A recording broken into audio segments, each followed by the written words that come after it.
نکاح کیا ہے، کوئی گناہ نہیں کیا ہے. نئی دلہن کو تو سب کتنی محبت دیتے ہیں، پیار دیتے ہیں، عزت دیتے ہیں، اور یہاں آتے ہی گھر سے نکالنے کی دھمکی مل گئی اور صبح ناشتے پہ اتنی ضلالت.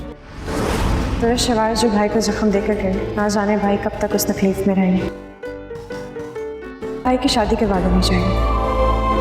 السلام علیکم ناظرین، ڈرامہ سیریل دو کنارے کی آنے والی قسط میں آپ دیکھیں گے کہ آخرکار درشوار نے ولید سے طلاق لے کر خود کو آزاد کر ہی لیا، لیکن اس کے جانے کے بعد ولید اپنی بیٹی کے لیے بہت زیادہ پریشان ہوتا ہے، کیوں نہ کہ اس کے بچے کو ماں کی بہت زیادہ ضرورت ہوتی ہے. لیکن یہاں ولید اپنی بیٹی کو اس کی ماں کے بغیر ہی دیکھ رہا ہے. لیکن ولید کی بہنیں اپنے بھائی کو اس طرح نہیں چھوڑ سکتی. اب دونوں بہنیں چاہتی ہیں کہ ہم ولید بھائی کی شادی کر دیں تاکہ ان کی تنہائی اور پریشانیاں دور ہو سکیں. لیکن ولید اس بار دوبارہ شادی نہیں کرنا چاہتا، کیوں نہ کہ وہ اپنی پہلی شادی میں بہت زیادہ مسائل کا سامنا کر چکا ہوتا ہے اور وہ دوبارہ شادی کر کے مزید پریشانیاں برداشت نہیں کر سکتا، کیوں نہ کہ درشوار کے اس رویے کے بعد ولید کو اب کسی عورت پر بھی بھروسہ نہیں رہتا. اور ولید کے ذہن میں یہ خیال آتا ہے کہ دنیا کی تمام عورتیں ہی لالچی ہوتی ہیں، انہیں صرف دولت کے ساتھ ہی محبت ہوتی ہے، کسی شخص کے خلوص سے ان پر کوئی بھی فرق نہیں پڑتا.